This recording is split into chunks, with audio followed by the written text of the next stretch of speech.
technical books for sports used to do stop motion. So you see someone doing a long jump, run up, take off, lead leg comes up, arm comes up, legs swivel into a hitch kick, two hitch kicks, legs thrust out, and you see that's what it is. They showed the javelin like that. Boom, boom, boom, boom, boom. I think that's what teachers need to do. And as we still learn, the two major things we learned from Jean Piaget is that of assimilation and accommodation. It either makes total sense and it assimilates into your schema. So it's gone from non-linear structure in the teacher's head to linear communication in their speaking. From the pupil, it's a linear reception of words which connects up and goes into non-linear understanding. That's the assimilation. If there's accommodation, there's something the teacher said that doesn't quite fit with your schema, then there's a bit of difficulty going on, for which conversation is probably the best thing to happen, where you probably change a bit of your organizing structure of your own schema. So tell me one lesson of any subject, of any age group, where that isn't the fundamental dynamic. Never talked. And as we still learn, the two major things we learned from Jean Piaget is that of assimilation and accommodation. It either makes total sense and it assimilates into your schema. So it's gone from non-linear structure in the teacher's head to linear communication in their speaking. From the pupil, it's a linear reception of words which connects up and goes into non-linear understanding. That's the assimilation. If there's accommodation, there's something the teacher said that doesn't quite fit with your schema, then there's a bit of difficulty going on, for which conversation is probably the best thing to happen, where you probably change a bit of your organizing structure of your own schema. So tell me one lesson of any subject, of any age group, where that isn't the fundamental dynamic.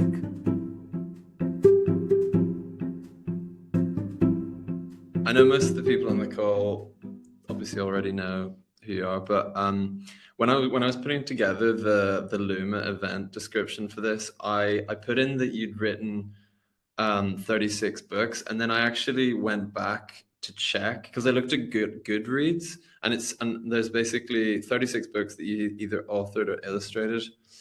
And then I've got no idea what they are. I'm sure it's not 36. Sure, I wasn't 326.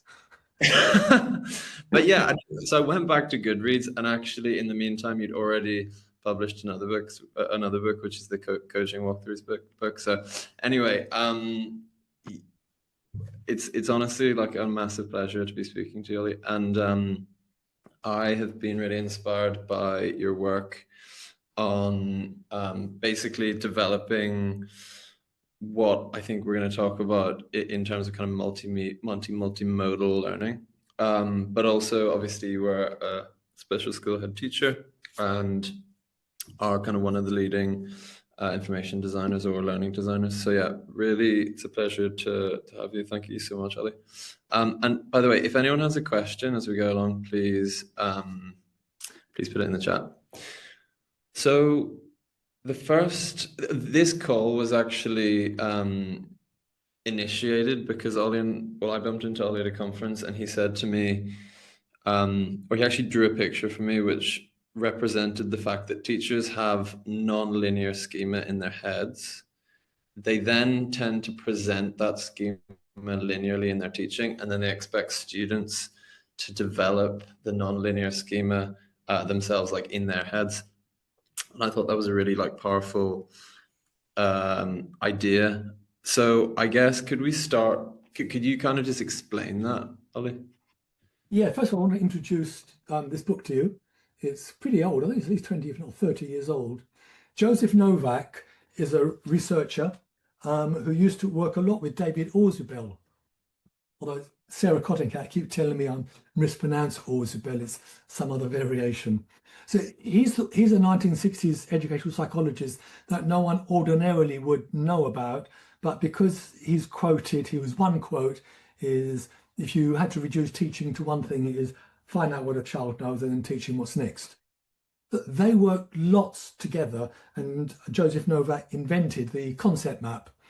And that's not a generic term for graphic organizers, as John Hattie irresponsibly calls them. It's a very specific type.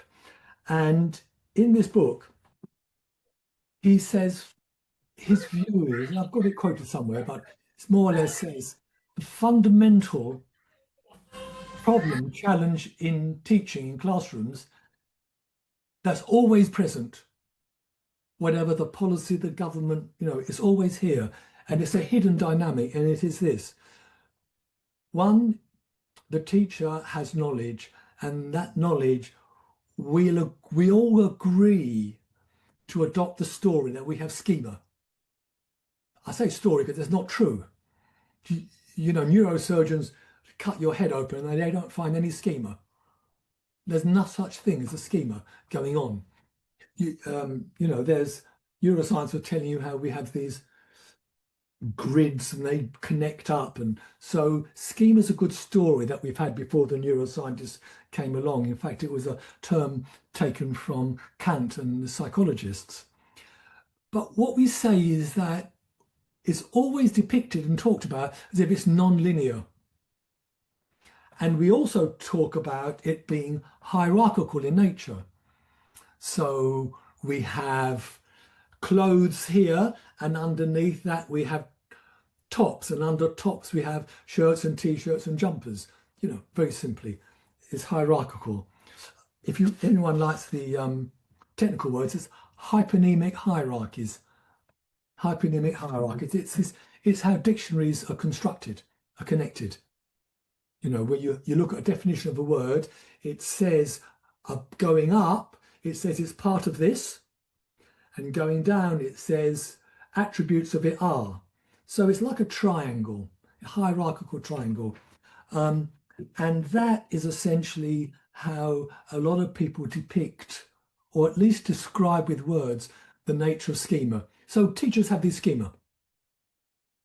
And my guess is 99% of them just walk into the assumption that they have to convert it into a string of words. And if they're very conscious, as you should be when you write a book, so I'll go off, but I'm coming back to explain it.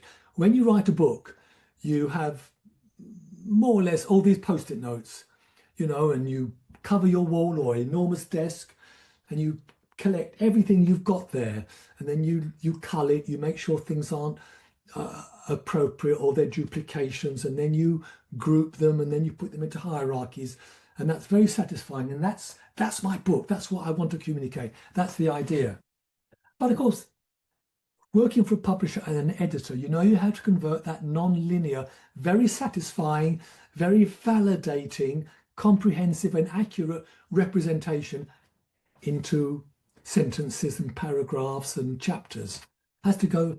So as you write it, if you're very conscious, you're writing something and you think, oh, I could say this connects to what I've said before, and it will connect to what I'm going to say later, and it will also connect to what I haven't written about, but it's useful as a supportive reference. And you think, well, actually, if I put that in that sentence, we'll never finish the damn sentence. So it's always a problem.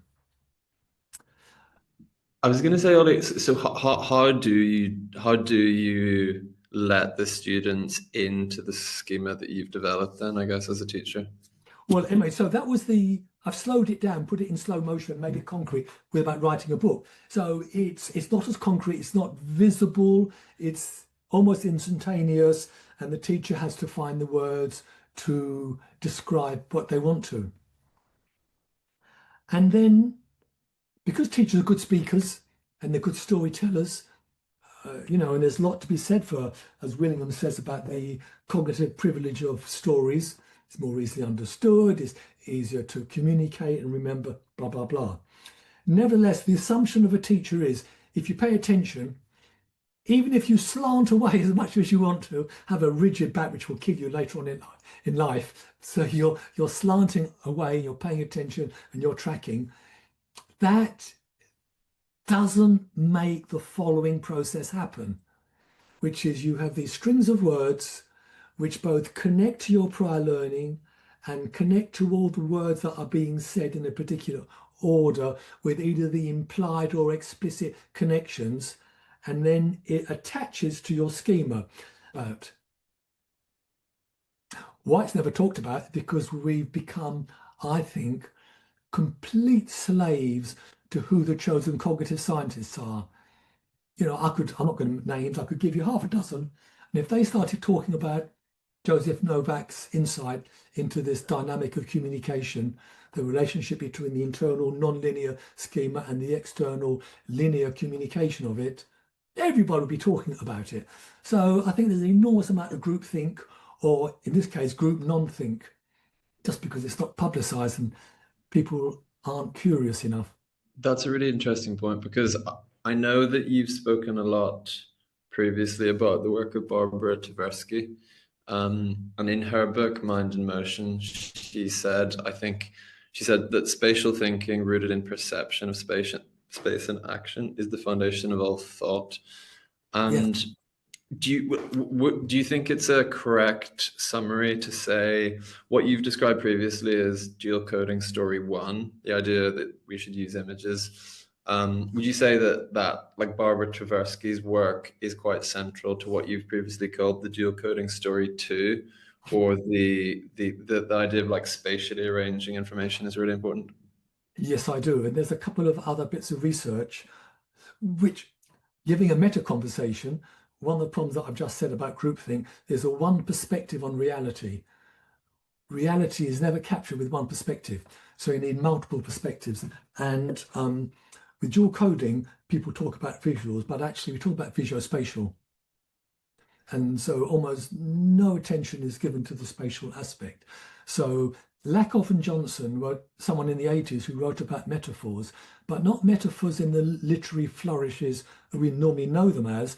Lakoff was a linguist and Johnson was a a philosopher. And they said, and they worked with people like Joan Mandler, a famous cognitive psychologist, when they're looking at children. Before we have language, we play with the world, we play with objects in space, and we discover some principles. And they are principles, and we learn them even though we don't have any language at all, let alone mum and dad. So one of them, which is the most famous one, I guess, is you notice that when you have an empty cup and one of your parents or elder siblings fills it with juice for you, you notice that, and it seems almost weird to say, it's almost deeply philosophical. The more liquid you have in your cup, the higher the level. And we say transfer doesn't work, but it's the self-same principle. When you notice that pile of bricks you have, the more bricks you put on, and the more bricks there are in the pile, the higher the pile. So we have this principle that more up equals more. And we go through life using that and expanding it. It becomes with no notion of it at all when we can talk about, I think, the higher order thinking skills or the low morals, or, it just goes on and on. Just notice up and down. We almost couldn't express ourselves without up and down as a metaphor. So this is all spatial. Barbara Tversky, who you just mentioned, talks about the spatial nature of our thinking. And she says, we treat ideas as if they were objects. And this is the link. Obviously, objects don't live on their own, they live in space. And the way we manipulate and arrange objects, I just talked about post-it notes, and I can't help but gesture spatially in front of you. And what I did in one of my books, a chapter, I was a bit provocative, or not provocative, I think humorously, I looked at some of the words of our leading thinkers and cognitive scientists, and lo and behold, they cannot express themselves without using metaphors. Part of higher order grasping, manipulating, constructing, I mean, that's all poetry. None of it's real. It's all metaphoric talk based around ideas as if they were objects and us manipulating them in space. So you see how that really accords with our story of schemas being, it's all metaphoric talk based around ideas as if they were objects and us manipulating them in space. So you see how that really accords with our story of schemas being spatial. And I'm listen, I'm guilty of saying so much, I'm not writing any of it down, but you're hyper clever, so you'll have no problem with this. Um, I wanted to say something else. Now I confused myself. So I was just going to quickly. Interrupt. Sorry, yeah, I was just going to quickly ask Oli. So, because with the dual coding story one, the idea of like having Yes. visuals alongside text or words, and then the dual coding story two, I was just wondering, in your experience of classrooms across the UK currently, like where do you think teachers are at with both of those? Because sometimes I wonder whether, but because I guess like it might be a progression that first as a teacher, you might start implementing like techniques that accord with geocoding one, and then you kind of move on to thinking about kind of more spatial representations as part of the geocoding two, and informed by like Barbara Tversky. But I guess that um, maybe it's the case that lots of teachers around the UK are currently trying to implement like other research-based methods, and that this like dual coding story one and two revolution, let's call it, like hasn't actually happened yet. I don't know. Like, so my question is sort of where do you think teachers are at currently with both dual coding story one and dual coding story two? I think teachers are at the effect of their leaders, who themselves are at the effect of their reading, which is in turn are affected by the thought leaders who, consciously or not, are very, very selective. So, for example, we all love Paul Kirshner. Hooray, we do. Yet, when Paul Kirshner is asked to say, out of all the cognitive science strategies, which three are the most important? And he lists in the top three dual coding, completely and utterly ignored. Utterly ignored. Now, I can understand if I was a teacher in secondary school, I've got timetables, I've got pressures, and I'm good with words, and I've discovered retrieval practice. Just get the ideas down to words, send it across, test them, they'll remember it. So I can understand that. It's reducing learning to only tell, test. Just tell them, just test them. Just gets results. If Uh, there was, Ollie, can I just quickly ask, yes. if say a teacher isn't current, like let's just say a teacher came to you and said, I'm not really implementing geocoding story one or geocoding story two, would you like what would be your kind of like initial tips to support them? Like what would you say are the kind of first things that they should be doing? Well, some subjects you have to use images. I can't imagine how you teach science or geography without images. You can teach languages, you can teach the humanities without images, but some you just can't. So I guess you would have to differentiate the people according to their subjects in the secondary. I think, and that would be still be present, but less um, strongly so in the primary sector. One thing I wanted to point out, which I had forgotten, is that about 10 years ago, I did a series of posters for the learning scientists, Jana Weinstein, Meg Sumeraki, and they got translated into over a dozen languages. They were free, you could download them. What I discovered in over three-quarters of the languages in which they were translated, the word diagram was the English word we use. The equivalent in their languages was versions of schema. So in all the other languages, the word schema is the same as diagram. So it's like that, the idea of non-linear representation. Because we have two different words, I don't think it's immediate unless there's almost a semi-philosophical linguistic discussion. hold on, we've got lots of important things. We're just going to have half an hour out in this philosophical discussion about the nature of the word diagram and schema. So if they got diagram and schema the same thing as they do with the other European languages, then I think that would make an enormous difference. But I haven't answered your question. What would I do? Well, I'd go to the subjects and see, I'm semi-retired from this, I'm doing my own work with the walkthroughs. So I haven't really lent myself. Had I still been involved in this area, I would have got some practitioners from the subjects and from, rather like we did with dual coding with teachers, invited people to bring them in. I would have expanded that. I've expanded, and then I'd have looked at, so and one thing I'm really interested in is the idea of mental simulation. So you ask them, are you really clear what's the intention of this? And what would the disadvantage be if you didn't do it?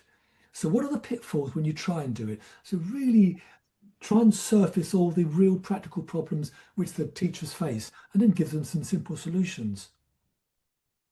And tell them the pitfalls, in a sense, although I kept saying, don't do this, for a number of years, people thought they'd cracked it by populating everything they can think of with as many icons as they could. So dual coding ticked off. That's really interesting, because I would say creating a high quality diagram is really difficult, which Yes. is maybe one of the reasons why it's harder. And I mean, we were talking about this earlier before we started the webinar, but one thing I wonder is whether the fact that we use PowerPoint for teaching is also to some degree a limiting factor, in the sense that it does a little bit preclude drawing to some degree, in that if you're designing a slide rather than writing on a blackboard or a whiteboard, it's a bit easier to just have lots of text, and I guess arguably it makes the kind of learning process sort of linear. I don't know, would you agree with that, the PowerPoint? Yeah, a couple of things I want to say about that. First of all, the drawing part. There really is a growing body of evidence the benefit of drawing things live in situ. One, you don't overwhelm the audience. Two, you can determine which bits they look at. I mean, just yesterday, Peps McRae talked about attention and how you can signal and make sure you're doing it. There's no better way than saying, here's this, that's all you can look at. You talk about it. Now I'm going to show a connection. It's either part of something, or it has something attached to it, or it's a process that comes before. So there's all these adjectives, all these prepositions, that you're going to use, and you can tell them, what I'm going to write up now is the relationship between, and then you do it. So you're also priming them before you draw it. And there's lots of other research to show that in terms of mental simulation, watching someone doing it and imagining yourself doing it, in some instances, is as powerful as rehearsing it. But the point we talked about before we started, the whole PowerPoint thing, Richard Mayer's multimedia learning, for which read multimodal learning, that's what he meant. He didn't mean which device, which computer trolley, which overhead transparency, or it's not machinery, it's multimodal, the modes you have. There's some principles, and we need to be careful. When you write the word principles in capital P, it sounds like a rule, because then it's under cognitive science. So anything under the heading cognitive science means it's scientific, which means any principles thereof is a rule. Yet I think it's far more useful to think of them as heuristics, a rule of thumb, roughly, generally, in most cases. But you can break them, and break them you must, because there are some of them are in conflict. So one of them is, if you want to teach something complex, and this came from educational psychology with children with severe learning difficulties in America in the 1960s, when we realized there's no child that is ineducable if you break a task down small enough, then called task analysis. We now like the hipper NLP term, chunk it down, man. It's just task analysis. So Richard Mayer, by the way, calls it segmentation. Sounds more scientific, doesn't it? So segmentation is you chop it up, you salami chop it up, and you'll find that in management books. How do you eat an elephant? We'll chop it up. Excuse me, vegetarians. You know, you just chop it up. So that's really clear. There are, however, it immediately has difficulty with one other principle, which is the contiguity principle.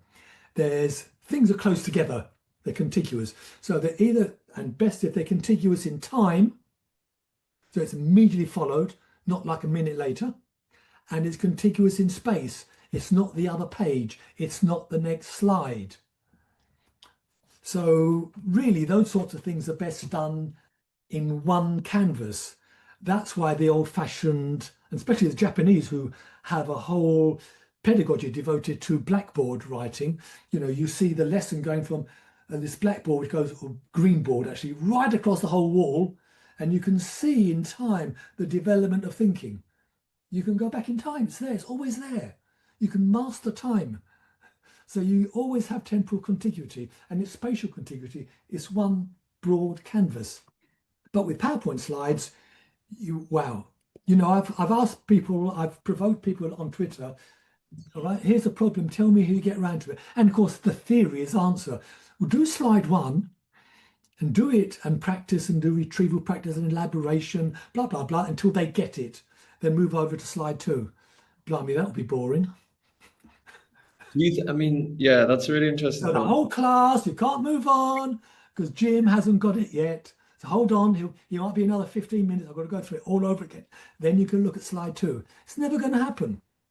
Because it is interesting. I don't know if there are like it would be interesting to see whether the instructional medium that comes after slides, because slides are really modern. I mean, I guess people have only been using slides. I know, yeah, my mom actually used like old-fashioned slide projectors, you know, when you put them in with the, Yes. and I mean, so I know they've been around a bit longer than PowerPoint, but I guess that they're relatively modern in terms of like instructional history, and it's interesting. It'd be interesting to see whether some form of continuous medium like a canvas kind of took the place I'd like to say a couple of things.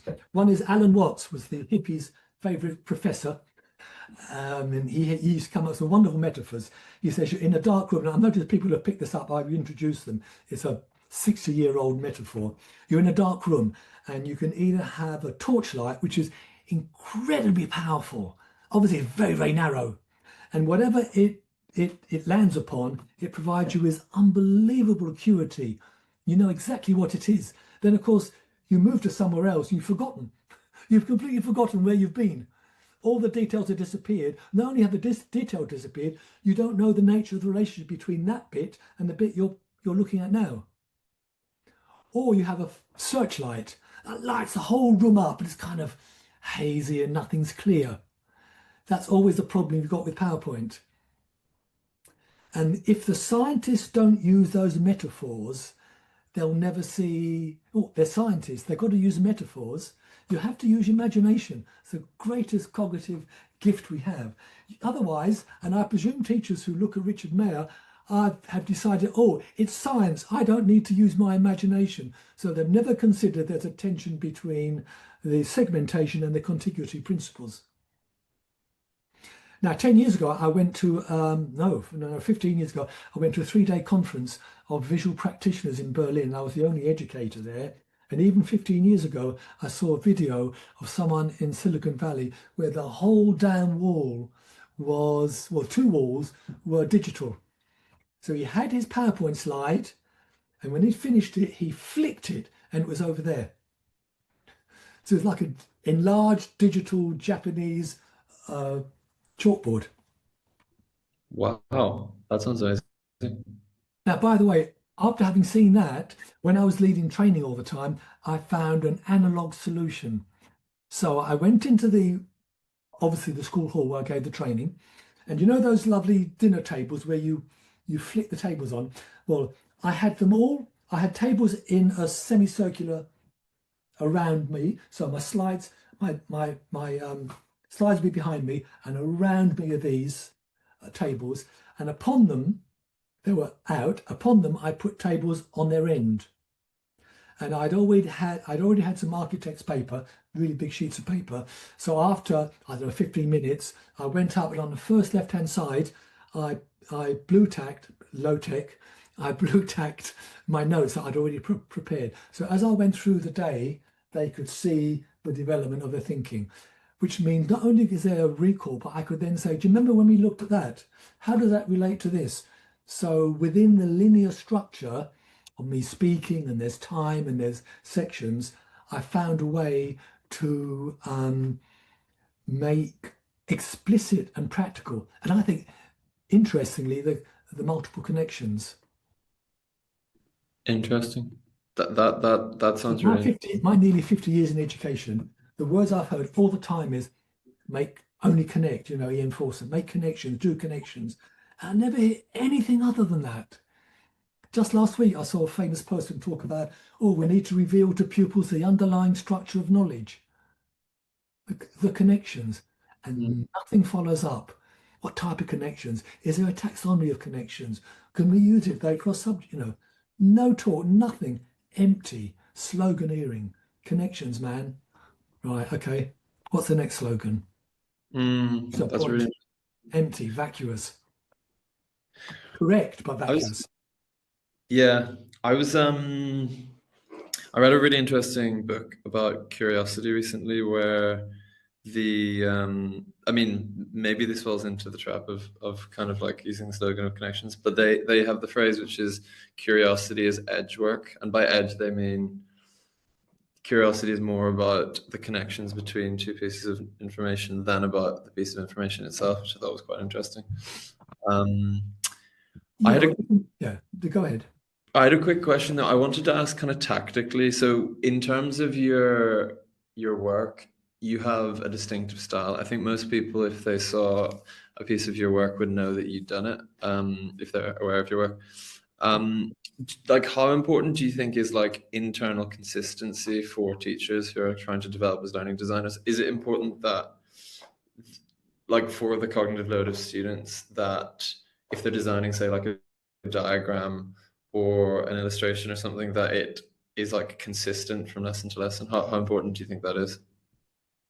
I think it's very important. I mean, you'll notice in the walkthroughs, I spend a long, long time investigating it, coming up with a format, and then it's the same format for every single 160 odd walkthroughs. And in terms of Nothing to schools, learn. So do there's you, nothing to, you learn it once and then boom, it's done. and should schools and departments be consistent also? So like do because what one thing like working for technology companies, they have like design systems, which means that the user interface for one page looks the same as for another page. So there's kind of components, and it does strike me that I don't think most schools tend to have like kind of design systems. I guess, do you think that that's an important thing that the schools could be considering is having Yes, I consistent do. design? Yes, yes, yes, I do. Here's a bit of a provocation. I don't know whether they've got any art teachers listening or any design technology teachers or whatever that subject's called now. Is I've been disappointed that up and down the schools I've seen in the country, I have, apart from a few examples, I haven't seen any overt examples where those two departments have led the application of cognitive science and cognitive load theory in the application of design, creating exactly what you're saying. And it's their job to do it.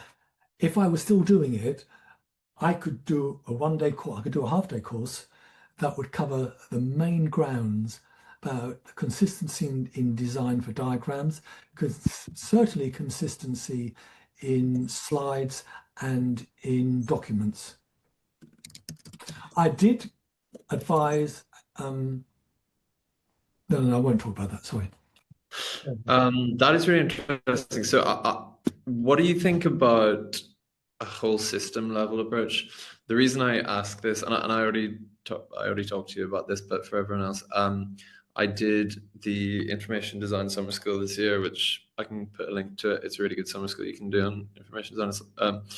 And in that summer school, we were talking about the ISO 24495. Oh, It's yes, like you a did, yeah, design standard for plain language documents. And I know that like the legal profession is developing their own, the scientific profession is developing their own for scientific articles. I was wondering, I'm not saying it has to be part of the ISO kind of family Yeah. or anything, but do you think, is there any benefit? I know there would also probably be drawbacks, but is there any benefit in having some sort of framework that educators from like universities to schools to colleges could kind of be following? Yeah, behind that, I think, is your argument for modularity. So you'd spend a lot of time designing the core modular units. So that would be design, language, hierarchy of knowledge, the visual signs, long time getting agreement. So looking at the research, looking at applications, looking at things like, I mean, I've got a book here. Look, let me show you. It's a real nerd's book. This is everything about the application of forms. So I can tell you how the Dutch post office, you know, real professionals who've looked at cognitive science, they've looked at design, and they've tried it out with, you know, with the population at large. So even if something looks rational, you know, like, as I find with most websites, I get lost because they're useless because they don't ask me what's the problem with their website. So they've tried it out. And those principles are there all the time. So a school would need to work on that. And they need to know why. It's because to reduce unnecessary cognitive load. Yeah, that's a really interesting point because I mean it's like going back to your point about you'd be able to design a half-day course on consistency in diagram slides, documents, etc. What would that like? What kind of things could that look like in the sense of would you suggest schools should have like templates or principles or how would you like propose that school kind of like develop some level of consistency in design? Did you see? I tweet it now and again. I no, sorry. I've got four. I've read loads of design books for non-designers, you know, and they're very clever and it's great, but they're all too complicated. So in the end, I kept getting requests for feedback on their bits of work, and I came up with four principles, which I didn't get from a book, but simply I could see was this is, you know, we talk about giving whole class feedback. This was whole class feedback. This was whole country feedback of teachers. And I've got four very simple guidelines to follow, which I won't go through it now, but you know, you could follow those. The secret of all professional design is the grid. Underneath every bit of proper professional design, there is a grid that will determine how many columns you have, the space, and things should align. Things should align. Things. So if teachers think, oh, dual coding, I've got to be artistic with no graphic or artistic training, they'll have this, they have this assumption. Artistic means random, organic. So they'll put photos any which way, and you know, it's just absolutely awful. So I say, look at a newspaper. You know, they have the TV guides for the weekend. Can you, and look how ordered that is, the hierarchy, the bold, the finer print, the caps, the alignment, the clarity. Now, you're not going to present something as complex as that, but that's what something really well designed looks like. Mm, that's really Imagine now, imagine that information with your design principles. Oh, I think I'll put a flower in here. I'll add 55 colors. I'll use every font I've got. I won't, I don't even know about alignment. I'll make it all kind of like a garden. You know, so sometimes even I say, listen, it's no secret. I mean, I sometimes shop at Waitrose, but you could do it at Tesco's or Lidl's. They'll have a magazine free. Pick it up. And it's done by top professionals for people who are busy shoppers. It's just perfect. Just copy it. It's in front of your eyes all the time. Magazines, copy them. Newspapers, copy them. They've got all the yeah. principles there. Um, Let me tell you something else which I taught. People say, oh, I can't draw. Do you think? I can teach them how, sorry, let me finish this. I can teach them how to draw. I can teach everybody how to draw in about 5 minutes, and they'll draw like an architect, really superbly. But there's something else, this very, very old technique, which is now being incorporated by the digital world, and they've got no idea. It's called tracing. So you have a picture you want, get a bit of tracing paper, get a thick felt tip because you want to simplify it and you want to exclude all those details that aren't the ones you want them to pay attention to. Scan it, boom, it looks fantastic.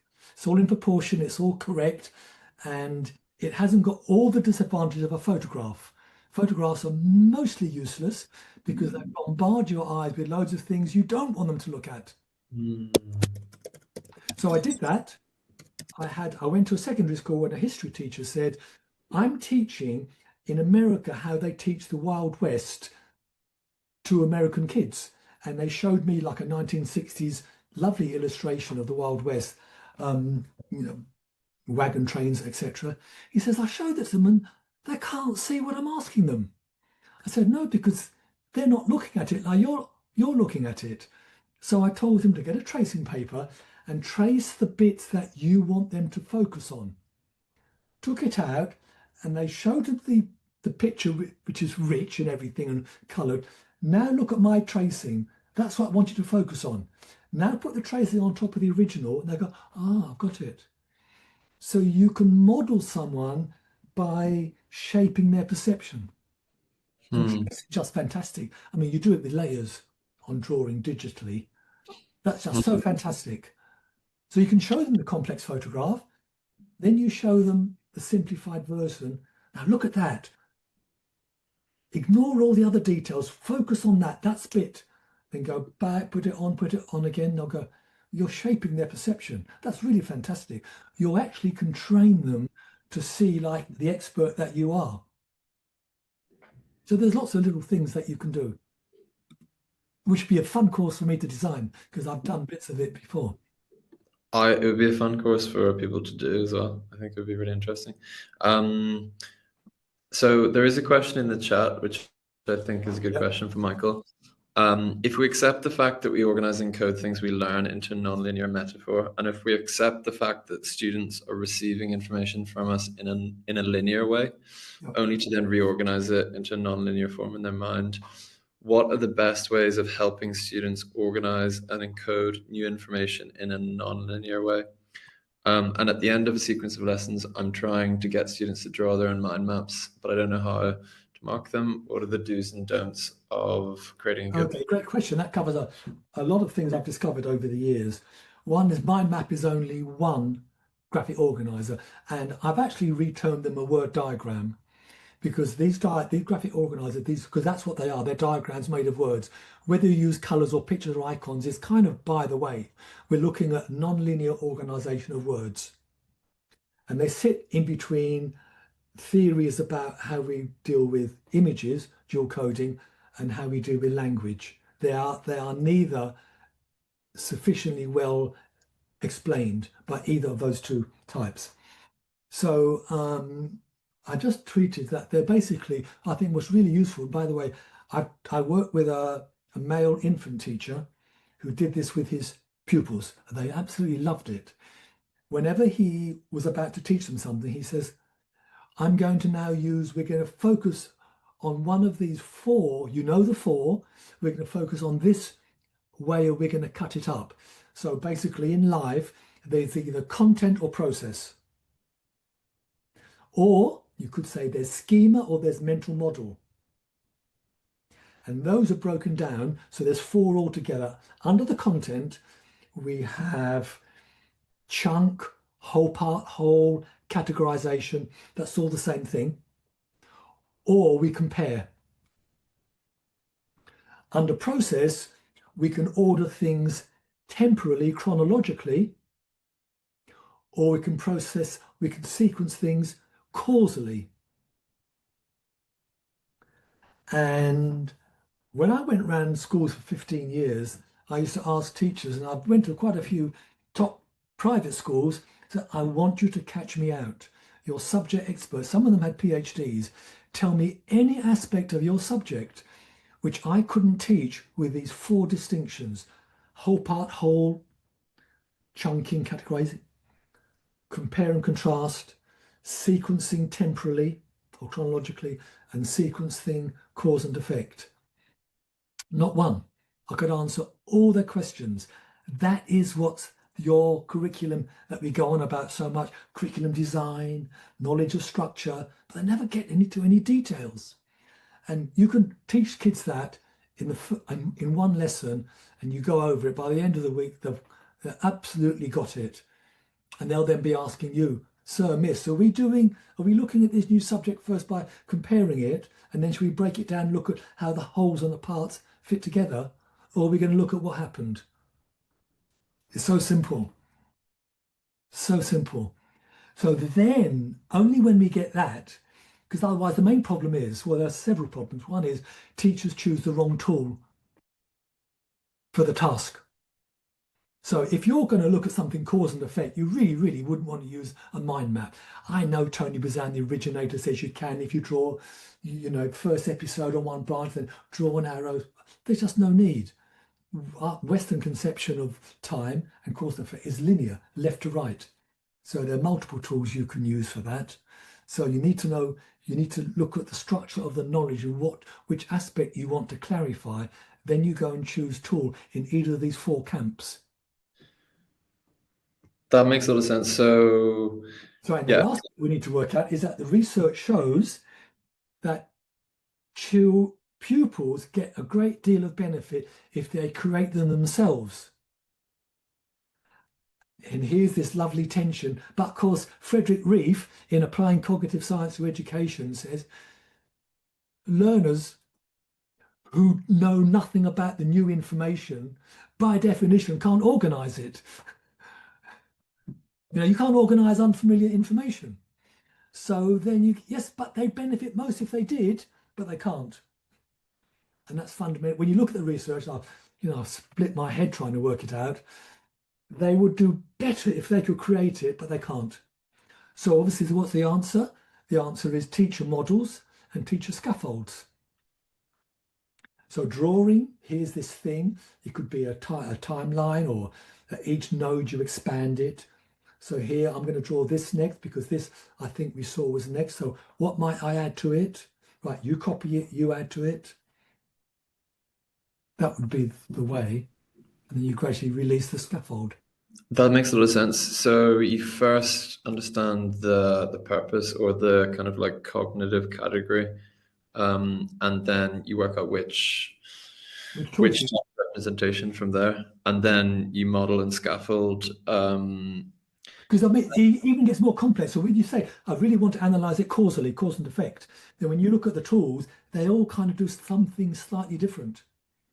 And they would accentuate, there's a relations diagram, there's Edward de Bono's flowscape, there's a Gantt chart, there's in-out, there's the Ishikawa fishbone diagram. There's lots of ones which would highlight different aspects of the causal relationships. I was going to say, like, this book, Organized Ideas, Yeah. basically is a good reference for this, right? That would be the book of your books, Ollie, to look out for this, right? Yeah. Because one thing I was going to ask though on that is that, so if you look at this Organized Ideas book, which I'm sure many of you have, there's obviously a really wide range of different representations. I guess my only question on that would be, I guess there is some level of balance because some of the diagrams are quite complex, maybe. So like, I just wanted to have everything there, like a dictionary has long words that you wouldn't use, but sometimes you might need it. But I guess like, because you know what you said about like kind of modeling and scaffolding, I guess it depending on the kind of like level of your students and things like this, you'd probably have to introduce kind of like each type of word diagram kind of like slowly and gradually with scaffolding and modeling. Let me tell you how I used to do it. I created a little video based on a storybook of the 1960s, which by the way was banned in primary schools because it was anti-empire. So I put these slides together, made it into an animation, added some music so we had a story. And then I asked teachers, basic questions about the story. Honestly, it was really, really simple story. The story was designed for primary age children. But when you bring your sophisticated political background, you can analyze it on a higher level. So then we analyzed it and then we looked at what types of, I asked the questions based on these 4 types. And then we constructed the map based on those 4 types. And then the best courses, I also had staff come along with, it was mainly in primary schools, otherwise you need to do it by faculty in secondary schools, come along with what they're going to teach. So we worked on their material. And that's really is the best way. So, I'd have all you by my side, what the problems, what are you going to teach, what's going to happen, and I'd ask you questions. It's always in the dialogue. What are the main misconceptions? What type of are we looking for these 4 sorts?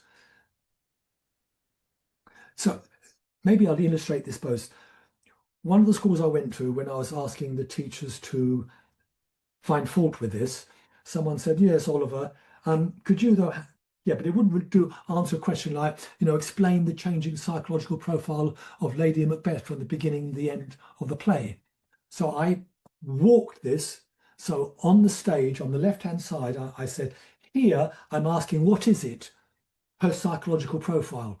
And we could use any number of tools that would demonstrate that. Then I walked across to the other side. So this is the end of the play. Here's her psychological profile there. So I've asked the question, what is it? So we'll look at overarching themes and details, attributes, and we've answered it twice. I'll then bring them together, doing cause and effect, and look at which parts are the same, which parts have changed. I'd then walk the same distance from both points, so from the beginning of the play to the end. I'll point out the major events that happened. And of those, so we're summarizing it in terms of a temporal plot line. But if we now go back and look at it causally, given we know that which parts of their 2 profiles have changed, let's go through those running of events. Which one of those you think had an influence, cause? And this is where perhaps we need to, I've asked history teachers on Twitter, the language of cause and effect, the concepts of cause and effect in science can't be used and applied to history or the humanities. We're having to use words which the scientists were kind of fuzzy, but teachers of the humanities would say this contributes to, this is a major factor within the push towards. So we use that type of language for which there are graphic organized word diagrams which are able to accommodate that more richer multi-factor analysis of the effect. And she said, yes. I said, you would expect your pupils to do that in their head. And maybe very clever ones, for the most part, can. But you can slow it down. You can put slow-mo on it. Essentially, what I just did was put slow-mo onto the thinking process. That's really interesting. And I asked that, if you're not doing that, tell me what you're doing. Now, because you know it so well, it just pops out. That's not teaching, that's showing off. It's not teaching, it's just showing off. You need to be able to put slow-mo on your... At the Olympics last year, there's something that's very old, but in the 1960s, technical books for sports used to do stop motion. So you see someone doing a long jump, run up, take off, lead leg comes up, arm comes up, legs swivel into a hitch kick, two hitch kicks, legs thrust out, and you see that's what it is. They showed the javelin like that. Boom, boom, boom, boom, boom.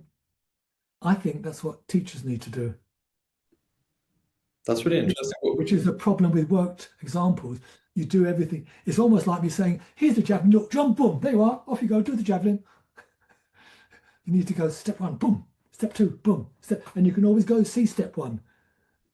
You don't want to do a video, step 1 disappears. So you have to bear in mind temporal contiguity. I don't want now, and then I don't know where then was. You want time to be captured.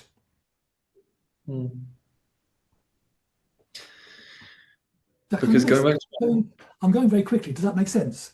It makes sense to me, but please shout in the chat if you if anyone has a question. Actually, if anyone has a question, please let me know, and I can unmute you and you can ask it right now. I had kind of like one follow on though to what Michael was asking about in terms of how do we support learners to develop these kind of non-linear schemas, and because we kind of established that it seems like the skill of designing learning is really difficult to kind of attain. It's relatively difficult to attain, and it doesn't appear that most schools are kind of supporting a coherent learning design approach, and there isn't really like an overall system-wide approach to kind of like learning design that is kind of being adopted by many people.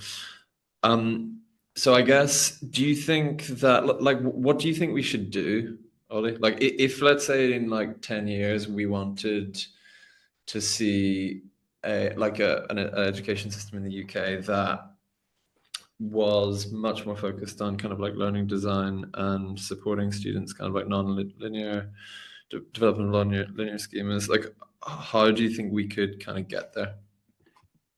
Well, this is a financial opportunity for someone.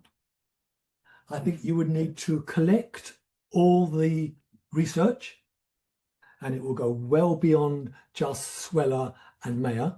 By the way, I'm doing something very similar. I've been invited to co-author a chapter in a book that's everyone's a professor and PhD, little old me. I changed their views. Dual code is way more than Sweller and Mayer. You would need to collect it. You would need to show examples in the real world of other areas. You need to show how that works with when you go to Stansted Airport or Heathrow, how they organise information. You need to look at things like that form book. You need to look at newspapers. So it's everywhere, because if people don't do it successfully, they lose money. Of course, the thing with classrooms, if you're not successful, it doesn't matter, the kids turn up. That's where the economic world, the financial world, has some real benefits. You're in a continual experiment. If you don't do it well, they don't buy your stuff. If schools don't do it well, the kids still turn up. So look for examples. Then you'd need to, what I would do with it, I would then have different stages. I have complete beginner, and then I'd make it ever more complex. But for each stage, that would have the principles explained with all examples. I would have a number of templates. Templates for documents, templates for slides. So they could just pick it up. There'll be very, very few people who want to follow Oli Cav and learn all the background nerdy details. No one wants to know about Barbara Tversky and her concepts and ideas as objects. I do, but yeah. You and I do. But, and I can understand people have got other concerns. They're busy, so they need to have the solution.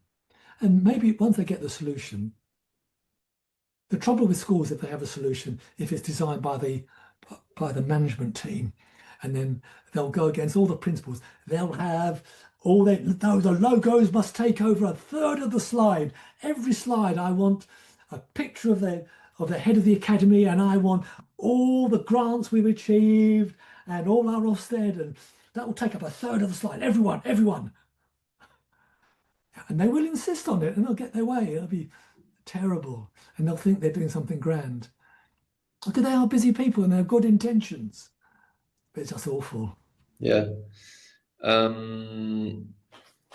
Interesting. That is definitely food for thought. I was going to ask as well, because one thing that's really interesting about your Organized Ideas book is that you have examples from lots and lots of different teachers, maybe 40 teachers or 30 teachers. Yeah, a lot, yeah.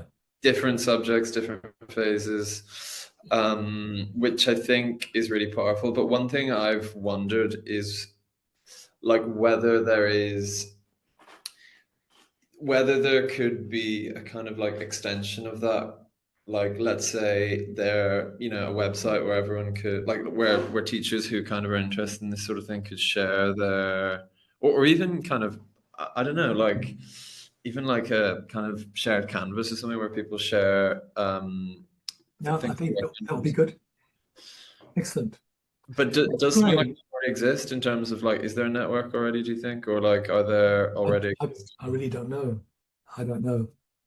I mean, another series of books might work where you have more examples, discussion, go into details, have a case story, discuss, all those thoughts, or as you say, and or have a community and develop it.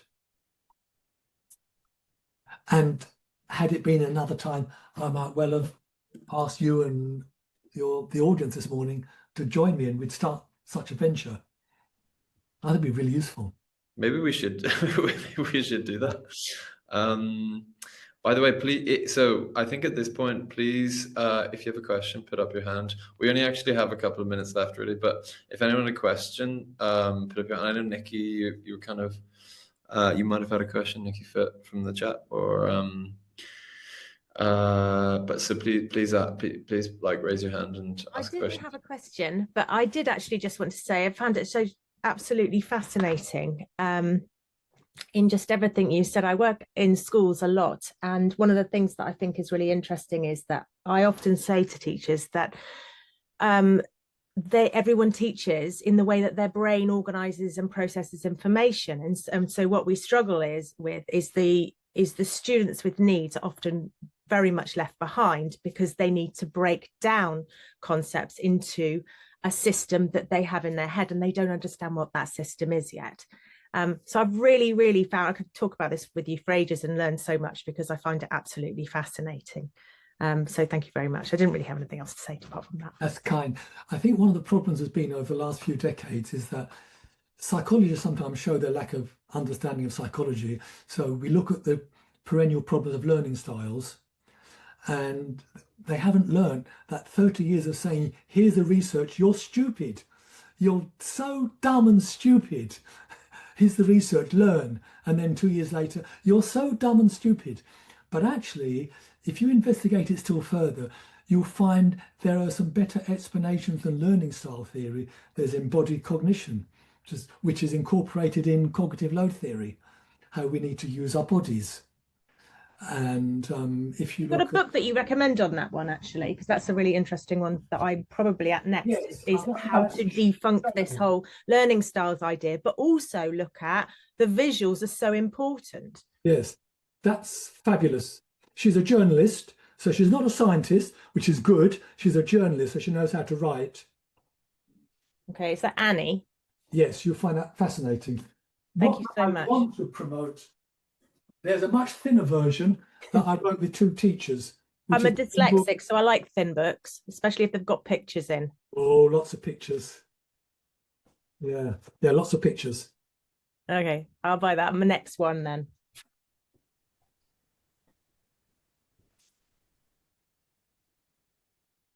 So I've asked a couple of famous psychologists. I won't name them.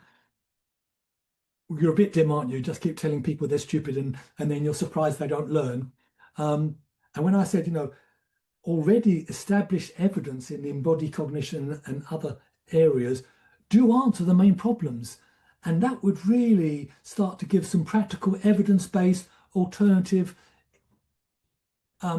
interpretations. Yes, we don't do anything. It's a really interesting point about the we're probably gonna have to wrap up soon, but it's a really interesting point about like how the terminology used. I know you said earlier about multimedia learning should really be multimodal learning, and your point just now, Nikki, about learning styles. When I talk about this sort of thing with teachers, they often ask me like, "Oh, is that what learning styles?" So I think there is a question about how best to talk about this, which I don't really know necessarily the answer. But obviously the work you've been doing, Oli, in terms of thinking about like word diagrams and just basically stressing the importance of the terminology, I think is definitely a good start. But I don't know if you had any other reflections on that, Oli, in terms of like how to frame Yeah, it. I'll give you one more story I got from VisThing, this 3-day conference in Berlin that had many people who were currently working and were working with Apple and others at the beginning of Silicon Valley. and I came away with the phrase, the wall is the new desk. So one, they're standing up. Two, 3-point communication. All the post-it notes, Silicon Valley Way, by the way, is built on post-it notes, nothing digital. And that is our mind. Not my mind, it's our mind, so we can discuss it. And why they did that was they found out when they had meetings where they have the normal talk, they're all PhDs, so they're hyper clever guys. And of course, no individual has the thought, I wonder if I'm understanding this. Immediately they hear the words, they understand. However, what they're understanding isn't necessarily what the person meant who's speaking. And this is where finance is really useful. When they found out that they've lost a couple of £1 million on this project that was misconceived at that meeting, because everyone went away totally, no one, do you ever go away from a meeting going, did I understand that? Everyone goes away thinking, I understand it. All the others are stupid. I understand it. And they went away and engaged in these projects, and it wasn't what was communicated. And they found by having this non-linear public shared space, like a collective mind, they could then investigate it really rigorously in a way that is not possible socially given the mores. So, for example, you and I are getting on well, but if we were at a meeting and I were to interrogate you face to face, the same way I interrogated the arrangement of post-it notes, it would be socially unacceptable. But when we both look at the post-it notes, it's perfectly acceptable. In fact, very enjoyable. So that's one of the other myriad reasons that I think it touches on learning styles, in as much that it has nothing to do with the individual, other than humans as a whole never consider they don't understand. If they get one glimpse of an understanding, they immediately assume that is the understanding. My understanding is the understanding. Yeah, that's a really interesting point. One of the many things I took away from your work is the idea that, and I think Nikki just put in the chat something about graphic facilitation, and your point about like 3-point communication and like visualizing that, I think is like a really also powerful way of maybe getting around the fact that everyone takes their own schema away from meetings or learning experiences. But Oli, thank you so much. This has been a tour de force, and I'm looking forward to us, all carrying on this this revolution together at some point. So hopefully we will get together some sort of network eventually. But want to actually bring forward a class, a problem, a topic, and we'll use it as I'm really into the word I'm really into at the moment is microcosm. It's just a fabulous idea. So say you have a subject and there's like 1,000 examples. One microcosm represents all the others if you really investigate it well.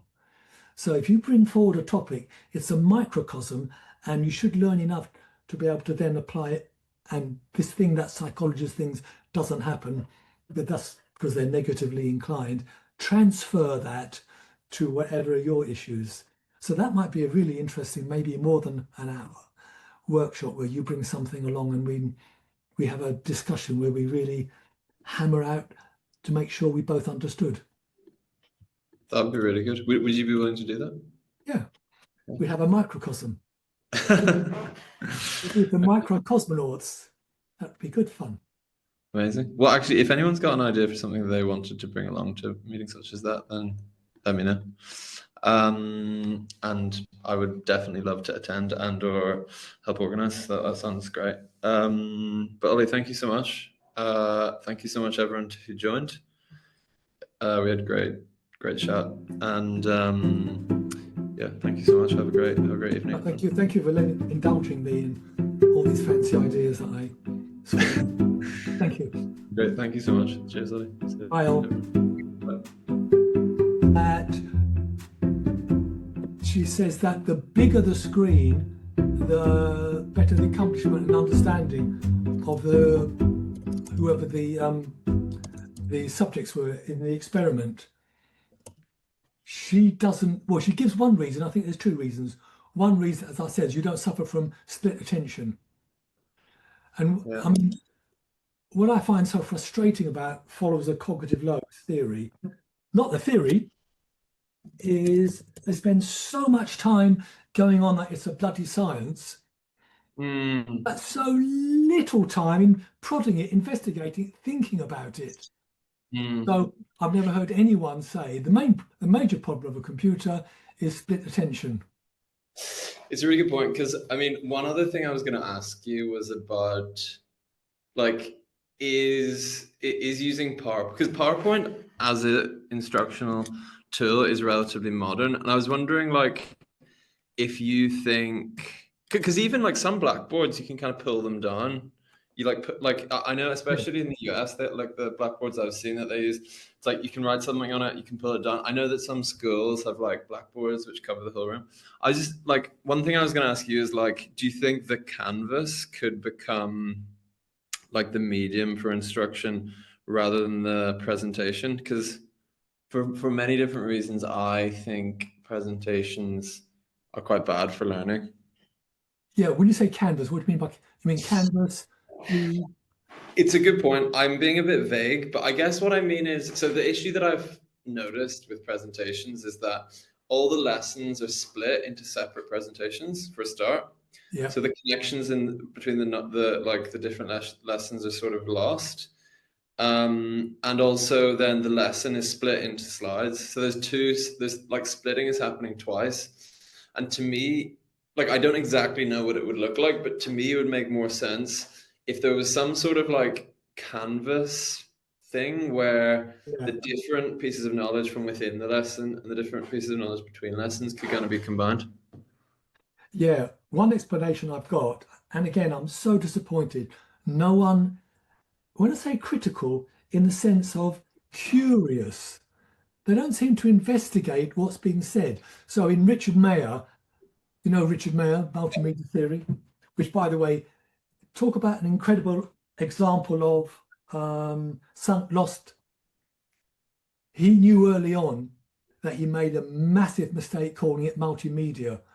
For most people, I mean, my age, when I hear multimedia, I think of a teaching assistant coming in with a trolley with the computer on, or the overhead projector, or the, multimedia always meant a bit of machinery, a device. What he meant, and should have immediately changed, was multimodal. Yeah. Now, in his theories, principles, there are some that they don't contradict each other, but they work against each other. So to help someone learn, you need to break it up. Yeah. Segmentation principle. So people go around saying, oh, the segmentation principle. But then they never put the segmentation principle alongside the contiguity principle.